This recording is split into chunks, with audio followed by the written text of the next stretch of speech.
नमस्कार। बजट से जुड़ी हमारी इस खास कवरेज में आपका बहुत बहुत स्वागत है। मैं हूं मानसी दवे। लोकसभा चुनाव से पहले मोदी सरकार का अंतिम बजट पेश हो चुका है। जैसी कि उम्मीद थी, इस बजट में किसानों, मीडियम सैलरी क्लास, छोटे कारोबारियों का खास ख्याल रखा जाएगा। करीब करीब वैसा ही हुआ भी। इस आधे घंटे में शो में बजट का पूरा एक्शन रिप्ले आपको दिखाएंगे, लेकिन इससे पहले जी बिजनेस की एग्जीक्यूटिव एडिटर स्वाति खंडेलवाल ने बात की दीपम सेक्रेटरी और वित्त सचिव से। आइए देखते हैं।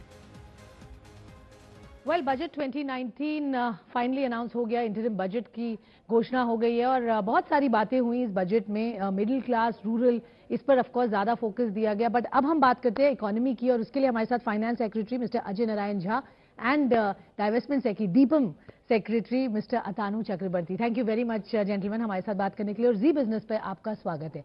सबसे पहले मैं मिस्टर झा आपसे पूछना चाहती हूँ, आपके हिसाब से ये बजट में जो हमें आंकड़े दिए गए, जो ये फिगर्स बताए गए, उसमें 3.3 से 3.4% का जो फिस्कल डेफिसिट टारगेट बढ़ाया है, मार्केट में ये एक बात हो रही है कि अचीव कैसे होगा, इस पर आप थोड़ा हमें डिटेल दीजिए, बिकॉज उसकी क्लैरिटी अभी नहीं आई है।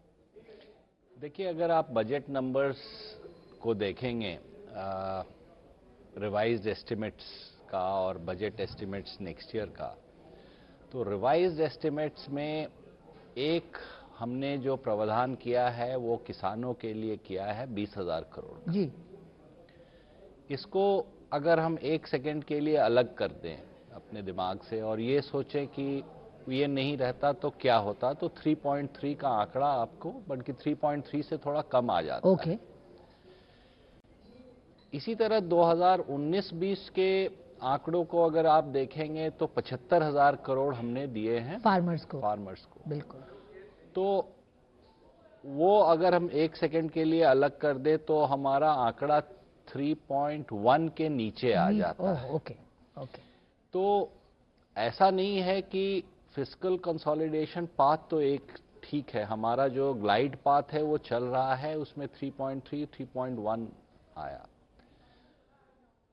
एक विशेष परिस्थिति की बात हुई जो वित्त मंत्री जी ने कहा है अपने बजट स्पीच में भी, और ये मुख्य रूप से जो हमारे किसान भाई हैं उनकी जो ज़रूरतें हैं, उनकी जो प्रॉब्लम्स हैं, उसको एड्रेस करने के लिए सरकार ने एक विशेष प्रावधान किया है।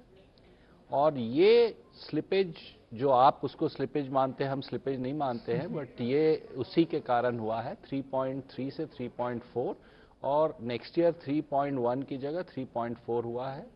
इन नंबर्स को अगर आप जोड़ें तो जी। ओके। तो ये रियलिस्टिक, अब आपने उसकी एक्सप्लेनेशन दी कि क्यों किया गया।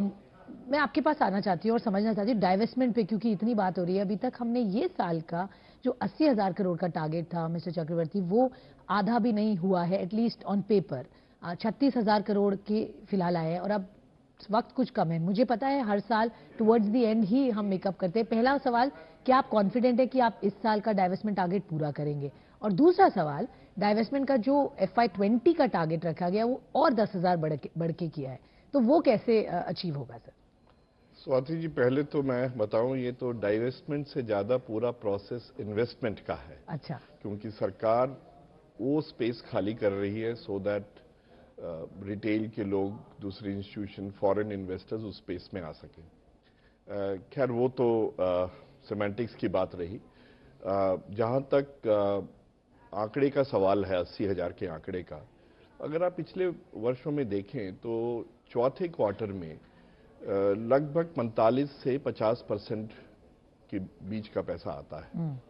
इसका कारण है कि कोई भी ट्रांजैक्शन जब प्लान होती है तो वो ट्रांजैक्शन लगभग 3 से 4 महीने का वक्त ले लेती है जी।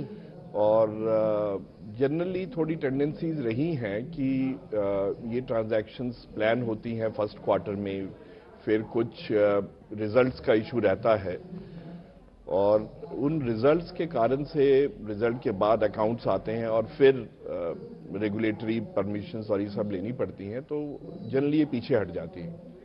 और इस बार तीसरा जो क्वार्टर था उसके अंदर वैसे भी मार्केट काफी डावाडोल थी। बिल्कुल, आपने देखा वो लिक्विडिटी क्राइसिस बहुत बड़ा था और in spite of that 25,000 crore raise किए गए थे उसमें। पर वो सारी ट्रांजैक्शन अब फ्रूशन पे हैं, आखिरी स्टेजेस पर हैं और लगभग हर दिन उसमें से कैश फ्लो आता है जी। तो मैंने पहले भी कहा था कि लगभग हमारी 36 प्लान ट्रांजैक्शन हैं जिसमें से 15 पूरी हो गई हैं और बाकी लगभग हर दिन दूसरी ट्रांजैक्शन पूरी होती जा रही है और पैसा फ्लो कर रहा है। तो इस वर्ष का तो 80,000 पूरा करने में मैं कोई दुविधा नहीं देखता हूं, कोई कठिनाई भी नहीं। आप बिल्कुल कमिटेड हैं और आप 80,000 पूरा होगा और मंत्री जी ने फ्लोर पर भी यही बात की थी जिसके बारे में हमें कोई संशय नहीं है कि ये नंबर आएगा। पर अगर अगले वर्ष का देखें तो हमारे पास बहुत सारे इंस्ट्रूमेंट्स हैं और एसेट मोनेटाइजेशन एक और नया इंस्ट्रूमेंट अगले वर्ष इंट्रोड्यूस किया जाएगा और कैपिटलाइजेशन भी इंप्रूव हो रही है जी। जैसे आप मार्केट देख ही रही हैं। तो 80,000 का 90,000 का जो आंकड़ा है जी उसको पार करने में मैं बहुत कठिनाई नहीं देखता। ओके, तो आप बड़े कमिटेड हैं ना, यू आर सेइंग कि आप बिल्कुल उसको अचीव कर पाएंगे डिस्पाइट ऑल द चैलेंजेस अगर एक्सटर्नल एनवायरनमेंट में भी होते हैं। ओके, एक्सटर्नल एनवायरनमेंट का एक इशू हमेशा रहता है, लिक्विडिटी का इशू, उसके कारण से आगे या पीछे होने का भय रहता है। हम प्रयत्न कर रहे हैं कि अभी से पाइपलाइन बनानी शुरू करें जिससे कि और थोड़ा सा और थोड़ा सा बास्केट भी वाइड स्प्रेड रहे, ठीक है, जिससे कि मार्केट रिस्क को हम थोड़ा काउंटर कर सकें। ओके सर, मिस्टर झा, जब हम टैक्स की बात करते हैं वो बड़ा इंपॉर्टेंट था जब उन्होंने फाइनेंस मिनिस्टर ने अनाउंस किया कि 5 लाख रुपए कमाने के पर कोई भी इनकम पे आपको टैक्स नहीं देना पड़ेगा। ये अनाउंसमेंट हालांकि बिगिनर्स जो अपनी जॉब शुरू करते हैं 50,000 60,000 रुपए प्रति माह की जो इनकम रखते हैं उनके लिए अच्छी न्यूज़ है। अब हम जैसे लोग जो सैलरीड है, ऑनेस्ट टैक्स पेयर्स है, उनके लिए अनफॉर्चुनेटली कुछ आपने अनाउंस नहीं किया या कुछ फैक्टर इन नहीं किया, क्यों ऐसा? देखिए, जैसा वित्त मंत्री जी ने कहा कि एक वर्ग ऐसा है जो कि कम आय वाले टैक्स पेयर्स हैं, पेंशनर्स हैं, पेंशनर्स हैं आपको, और इस तरह के जो वृद्ध लोग हैं जिनकी आय फिक्स डिपॉजिट वगैरह के इनकम से आती है। तो इस तरह के लोगों के लिए अगले साल की जो टैक्स प्रणाली है वो 1 अप्रैल से लागू हो जाएगी जी। और उनके लिए इस तरह का टीडीएस हो या आय कर जो कटता है उसके उस प्रक्रिया में वो थोड़ा ज़्यादा हो जाता है, क्योंकि फिर जब मेन बजट आएगा और तब ये सब अनाउंस होंगे तो फिर रिफंड के लिए जाना पड़ेगा, तो उनको बहुत परेशानी होती है। तो उस वर्ग को एक तरह से इन्होंने एड्रेस किया है जी। बाकी वर्ग के लिए जैसा मेन बजट जब आएगा आपका, जब तो हम उम्मीद कर सकते हैं टैक्स बिल आएगा, नहीं उसमें ये उम्मीद ये सरकार ने पिछले 4 सालों में मध्यम वर्ग के लिए और tax payers, honest tax payers के लिए काफ़ी जो हैं उन्होंने मेजर्स दिए हैं और कई सारे रिलीफ दिए हैं पिछले 4 सालों में स्टेजेस में।